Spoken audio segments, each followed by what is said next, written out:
Muy buenas a todos, en el vídeo de hoy vengo a hablaros de vías lácteas y algunas reflexiones que me parece interesante compartir con vosotros sobre la evolución de este tipo de imágenes con el paso de los años, y lo hago precisamente con motivo de la publicación un año más de la selección anual del Milky Way Photographer of the Year, que desde hace 6 años realiza el blog Capture the Atlas, escogiendo las 25 imágenes de Vía Láctea más destacadas a nivel mundial. Esta publicación sale todos los años en el mes de mayo, coincidiendo con el pico de la temporada de la Vía Láctea, y a día de hoy se ha convertido en todo un evento del cual se hacen eco muchos de los medios más importantes a nivel internacional: Forbes, The Times, Daily Mail, CNN, National Geographic, todo tipo de revistas fotográficas y digitales, y por supuesto medios de prensa y de tirada nacional en España.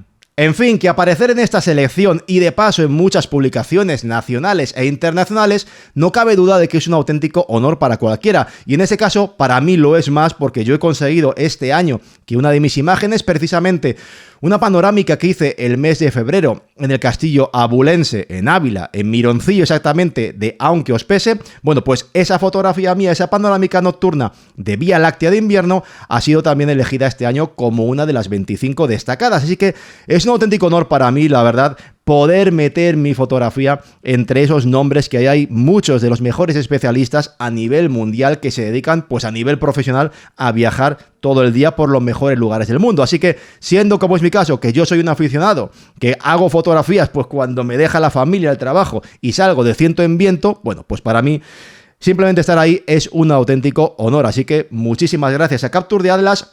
Y en este caso este vídeo lo aprovecho porque ahora sí que es cierto que al final de este vídeo os voy a poner las 25 imágenes de un tirón con el nombre de los autores, pero quiero aprovechar este vídeo porque tenía ganas de compartir con vosotros unas reflexiones sobre cómo ha ido cambiando con el paso de los años todo esto de las vías lácteas, cómo se ha profesionalizado y cómo se ha complicado un montón. Y es que fijaos, cuando yo empezaba a hacer fotos, voy a ir tirando aquí un poquito de un tirón, así de forma un poco improvisada, porque quiero que sea como una conversación entre nosotros.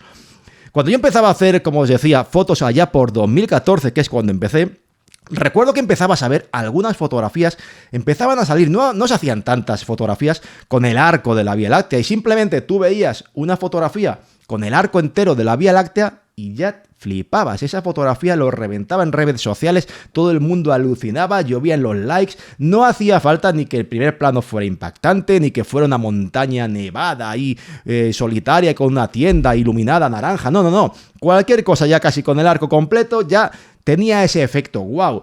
Y tampoco es que los procesados en aquel entonces fueran generalmente muy buenos. Muchas veces consistían simplemente pues en meterle un poquito de claridad, meter detalle, ibas forzando lo que era el detalle del centro de la vía, abusabas bastante de borrar neblina, de los deslizadores de claridad, y entonces la vía, al final, muchos de esos revelados tenían un aspecto un poquito machacado. O sea, la vía luego la ampliabas y tenía mucho ruido, estaba un poquito fea. Y para ilustrar estas reflexiones no estoy queriendo poner fotos de nadie, ejemplos. ¿Por qué? Porque no quiero que nadie se enfade y diga, oye, joder, pone una foto mía como ejemplo de cómo ha cambiado la cosa.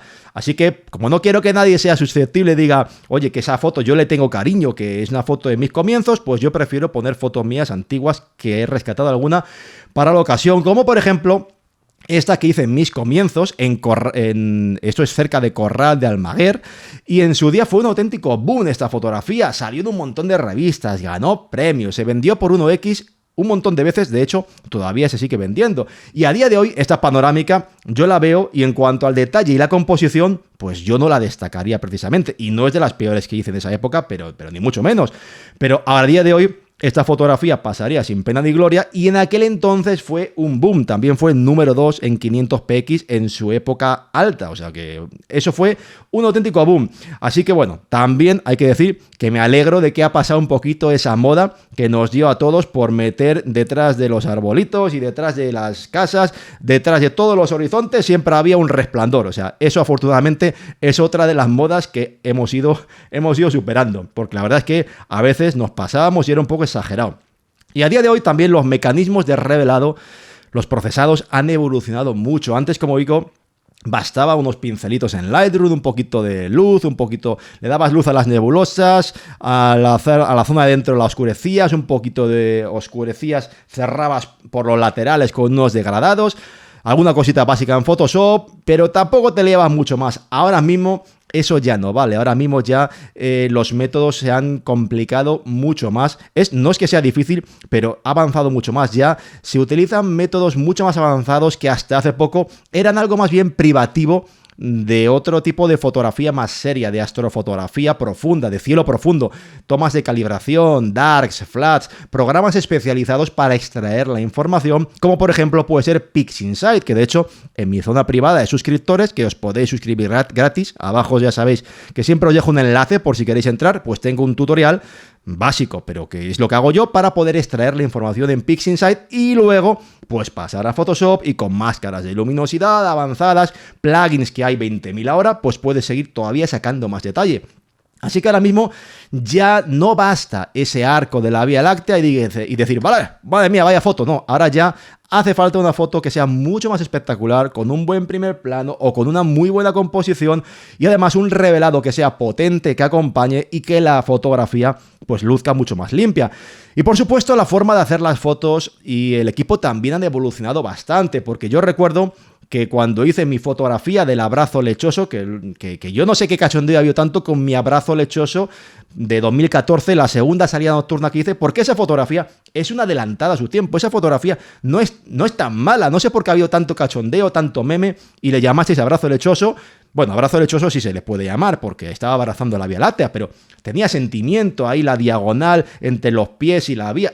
A mí no me parece que esté tan mal para ser la segunda, pero bueno, que esa fotografía yo la hice con un Sanyan 12, o sea, una focal de 18 milímetros. En aquel entonces no te complicaba más. El que tenía un 18 milímetros tiraba con el 18. El que tenía un 16, pues tiraba con el 16. Y el que era afortunado y tenía un 1424, un Nikkor 1424, pues ese lo gozaba. Eso era lo que todos queríamos. Todos queríamos tener, aunque no estuviésemos en Nikon, todos queríamos un 1424. Luego salió el Tamron 1530, etc. En fin, que no te complicaba más. Tú cogías tu angular más angular y con eso tirabas para adelante. Arco, suelo, todo con eso lo hacías. Y ahora mismo, pues eso tampoco vale. Una fotografía, o no es que no valga, pero se hace menos. Una fotografía completa a 14 milímetros para hacer lo que es el suelo y el arco, ya sabéis que si tiramos a 14 milímetros lo que es la Vía Láctea, pues nos queda más pequeñita. Hice un vídeo sobre ello hace un tiempo ya, en el cual comparaba lo que es el tamaño de la vía entre distintas focales, 14, 35 y 85, como igualando encuadres, oye, pues como con focales más largas para el cielo, la Vía Láctea tienes más detalle, más presencia y es más impactante. Luego te puede gustar más o menos, pero es más impactante.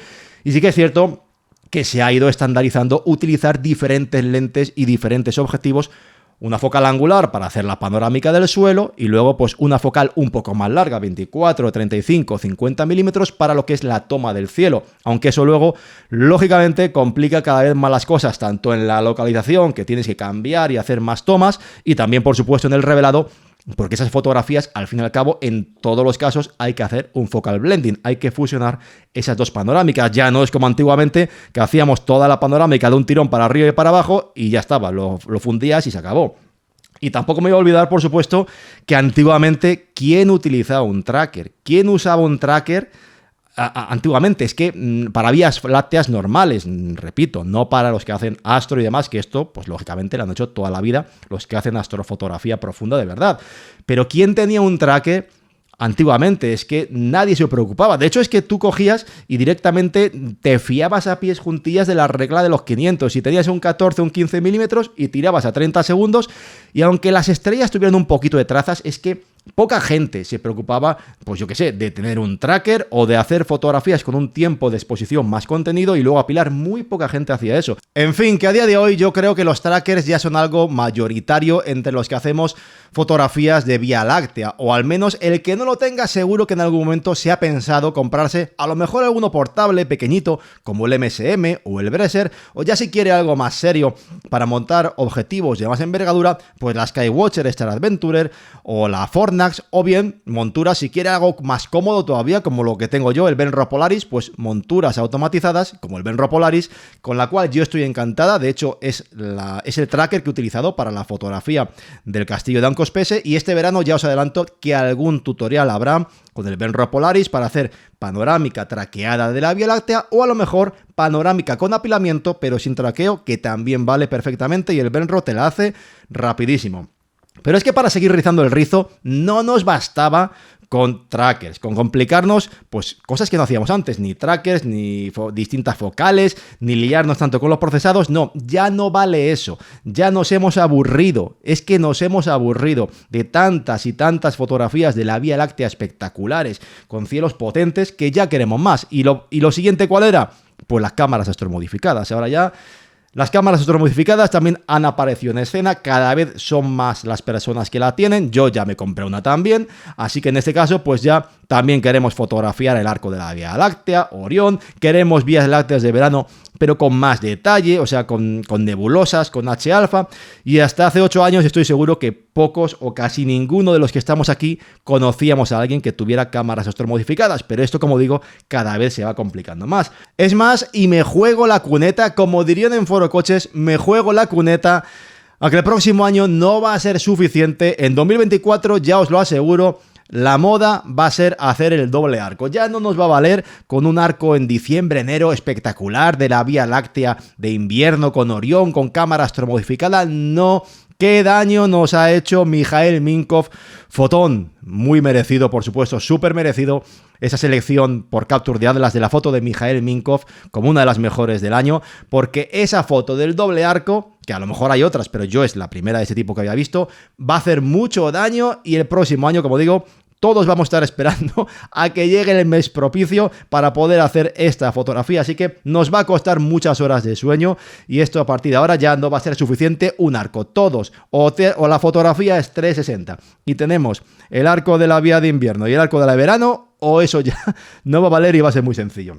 En fin, todo esto no es en definitiva una crítica en absoluto a la evolución de lo que es las fotografías de la Vía Láctea. Todo va evolucionando con el tiempo y cada vez hacemos cosas pues más avanzadas y en todos los sectores. Yo también me considero culpable. Tengo el Benro Polaris, tengo una Sony Alpha A7S1 que compré de segunda mano en Wallapop, baratita, por 450 euros más o menos, y luego la mandé a modificar en Dinasa ST, Dinasa Elche, que son los únicos, creo que es el único SAT a día de hoy que hace astromodificaciones en España. Creo que para vías de verano sí que puede ser quizá algo excesivo el tema de una cámara astromodificada. Es como matar un poquito moscas a cañonazos, quizá. Pero aparte creo que a muchos fotógrafos, no digo a mi mujer ya, no digamos a mi mujer, que a mi mujer todas las nocturnas con o sin Vía Láctea, sobre todo las de Vía Láctea, ¿vale?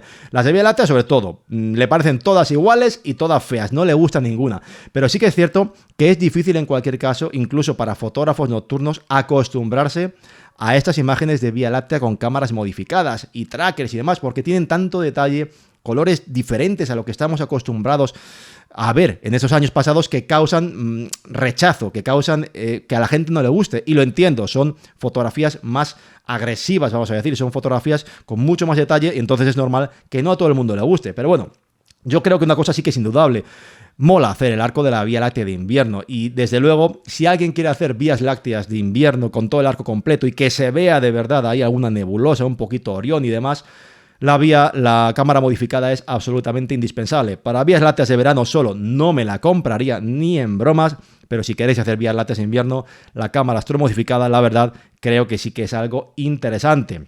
Eso sí, ojo, si os compráis una cámara astromodificada, yo os diría que seáis también comedidos, que no os lancéis a la aventura a comprar una A7 III y dejaros 1.500 euros en una A7 III y luego modificarla. Yo os diría, comprad algo más baratito, de 400, 500 euros, como hice yo, y oye, pues si luego no os gusta, pues la vendéis y listo. En fin, que estas cosas cada vez, como decía, implican cada vez más lío, es más trabajo. Ya no basta con ir a la localización y hacer el arco con la misma lente, no, ya cambia lente, haz una focal para el cielo, la cámara modificada, otra para el suelo. Todo esto es cada vez más complicado, pero sí que es cierto que muchas veces te vas metiendo, como me metí yo, sin saber, porque yo cuando me compré la cámara modificada no sabía si me iba a gustar ni el tracker, Pero simplemente muchas veces se trata de ir avanzando, de decir, oye, salen nuevas cosas, y a mí lo que no me gusta es la sensación de quedarte anclado en el pasado, de decir, no sé, hacer siempre lo mismo, las mismas fotos, de la misma forma, de la misma manera, con las mismas técnicas, el mismo procesado. Al final se convierte en algo aburrido, monótono para mí.